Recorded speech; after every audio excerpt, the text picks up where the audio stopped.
Magandang araw po sa bawat isa. I just wanna encourage everyone with God's Word inspired by the book of Jeremiah 33 verse 3. Sabi po dito, tumawag ka sa akin at sasagutin kita at ipapahayag ko sa iyo ang mga kahanga-hanga at mahihiwagang bagay na hindi mo pa alam. I just got this verse po last unang sambang gabi with our Supernatural Christmas last December 22 po, when si Pastor Joey po yung speaker natin. Ito lang yung isang verse na shinare niya, and amazingly lahat po ng umattend doon or nakinig sa live po ay talagang na-encourage and really looking forward para po hindi lang sa Christmas kundi para sa taong darating 2026. And upon reading this, yung verse, yung passage po ng Jeremiah 33:3, napakaganda po pala ng title ng chapter na ito. Ang sabi po dito, mga pangakong pagpapala. Alam naman natin na kapag po natatapos na yung taon, we're doing our goal setting, parang we're filling our set of prayers again para sa bagong taon, your faith goals, ganyan.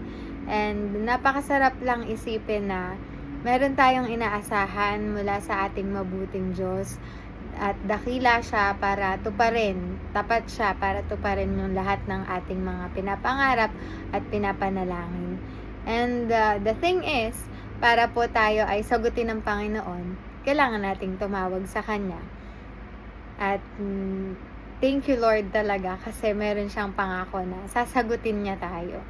So kapag nag-dial tayo, just like our rescuers, 24 hours na nakaabang, kung sa tao nga po ay hindi agad nasasagot, pero ang Panginoon, sabi din po sa verse sa Psalms, He never sleeps, He never slumbers. Hindi siya natutulog. Ayun. Kaya, ito pa yung pangako po dun sa Jeremiah. Pag tumawag tayo, sasagutin tayo, and the next thing is, ipapahayag ko sa iyo ang mga kahanga-hanga at mahihiwagang bagay na hindi mo pa alam. Minsan nga, akala natin, alam na natin ang lahat ng bagay na parang nape-predict mo na, parang napanood ko na to, o kaya alam ko na yung gagawin kasi kumbaga nakita ko na to sa ibang tao, ganyan. Pero iba pa din pag meron kang personal na revelation from the Lord para sa things that are coming, sa things to come. Kaya this coming year 2026, why not ask the Lord for a word na, Lord, ano po ba yung mangyayari next year? Kasi it is so uncertain, hindi namin alam kung ano yung mangyayari sa susunod na araw. Though parang meron tayong napapredict na future natin based on our works, pero syempre iba pa rin ang pangusap ng Lord, iba pa rin ang gawa ng Panginoon sa atin. Tapos, jump po tayo sa verse 6, sabi dito, ngunit darating ang araw na pagagalingin ko ang lungsod na ito at ang mga mamamayan nito at mamumuhay silang may kaunlaran at kapayapaan.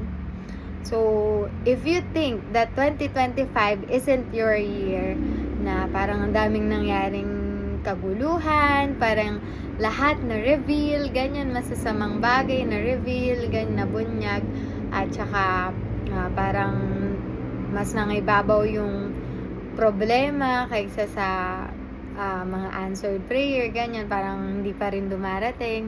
Pero sabi dito sa verse sa chapter 33, darating ang araw na pagagalingin ko ang lungsod na ito. Kasi ito po yung talagang nabihag yung mga Israelita ng Babylons, and seems like parang hopeless sila dahil nga sa nangyaring kawalan ng pag-asa nila. At ito pa yung sabi, pababalikin ko ang mga taga-Israel at taga-Juda mula sa pagkakabihag at itatayo ko ulit ang lungsod nila katulad noon.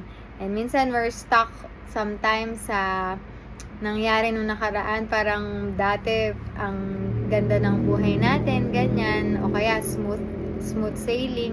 Pero dahil nga sa katigasan din ng ulo natin or mga pagkukulang natin, ayan, may tinuturo sa atin si Lord. Pero thank God kasi may pangako siya na mula sa pagkabihag, itatayo tayo ulit. And ito po yung mga sumunod, lilinisin at patatawarin ko sila sa lahat ng kasalanang ginawa nila sa akin. At kapag nangyari ito, ang lungsod ng Jerusalem ay magbibigay sa akin ng kadakilaan, kagalakan at kapurihan. At ang bawat bansa sa daigdig ay manginginig sa takot kapag nabalitaan nila ang mga kabutihan, kaunlaran at kapayapaan na ipinagkaloob ko sa lungsod na ito.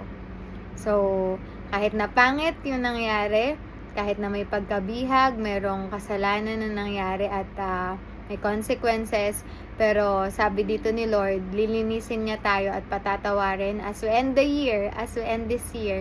Let's ask the Lord for forgiveness and evaluate ourselves na talaga tayo. Let's go back to His presence. Let's go back and ask forgiveness, admit sa Lord, i-confess kay Lord lahat ng ating mga hindi natin nagawa towards Him. And as we face the new year, ayan, sabi dito, magbibigay tayo ulit ng kadakilaan, kagalakan at kapurihan sa ating Panginoon sa kabila ng mga nangyari sa taong ito. Kaya let's just continue to call upon the name of the Lord, dahil surely ang pangalan ng Panginoon ay nagliligtas sa atin. Kaya, thank you, Lord. Let's believe that our prayers are being answered, especially for the coming year, 2026. God bless us po.